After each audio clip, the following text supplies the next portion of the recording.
Good morning. तर तुमच्या घरी सुद्धा रोज सकाळी नाश्त्याला कांदे पोहेच बनतात ना? अहो, आमच्या घरी पण तेच बनतात. तर चला ना मग आज आपण त्याची रेसिपी बनवूया. तर रेसिपी बनवायआधी तुम्ही जर चॅनलवर नवीन असाल तर चॅनलला नक्की सबस्क्राईब करायचे आणि व्हिडिओ शेवटपर्यंत बघायचे. आणि शेवटपर्यंत व्हिडिओ बघितल्यानंतर व्हिडिओ तुम्हाला आवडल्यानंतर व्हिडिओला लाईक, शेअर अँड कमेंट करायचे. कमेंट करायला अजिबात विसरू नका हां. तर चला आजच्या रेसिपीला सुरुवात करूया.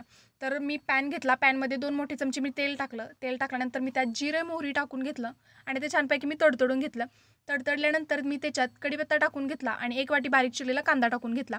कांदा मी लाल होईपर्यंत भाजून घेतला. त्याच्यानंतर मी त्यात हिरवी मिरची, आपले लाल शेंगदाणे असतात ते टाकून घेतले. त्याच्यानंतर मी त्यात थोडीशी हळद आणि चवीनुसार मीठसुद्धा टाकून घेतलं आणि पुन्हा एकदा मी ते छानपैकी मिक्स करून घेतलं. मिक्स केल्यानंतर मी त्याच्यात आपण जे भिजवलेले पोहे होते ते ॲड केले आणि ते छानपैकी 2-3 मिनटं मी गॅसवर परतून घेतलं. आणि परतल्यानंतर मी त्याच्यावर बारीक कोथिंबीर चिरून घेतली आणि कोथिंबीरसुद्धा त्या पोह्यामध्ये मी मिक्स करून घेतली. तर आपले गरमागरम पोहे खायला आपल्यासाठी तयार झालेले आहेत. आणि त्याच्यानंतर